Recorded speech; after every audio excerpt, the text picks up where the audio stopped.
కళ్ళద్దాల కింద నుంచి అబ్జర్వ్ చేస్తూ నేను మిమ్మల్ని చూడలేననుకుంటున్నారేమో అన్నీ చూస్తున్నా అని ప్రతి క్షణం ప్రతి ఒక్కరిని అబ్జర్వ్ చేస్తూ మనకి సోషల్ని చెప్పేవాళ్ళు.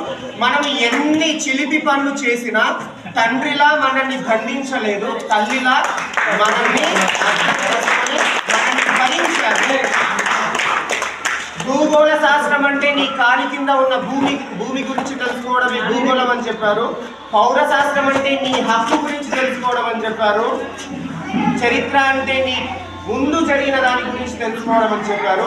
అర్థశాస్త్రం అంటే నువ్వు సంపాదించే రూపాయిని అర్థవంతంగా ఖర్చు పెట్టడమే అని చెప్పేసి చాలా క్షుణ్ణంగా చెప్పి ఆయన యొక్క ఓపిక మా గుండెల్లో ప్రతి క్షణం ఉండిపోయేట్టుగా ఇచ్చిన సోషల్ సార్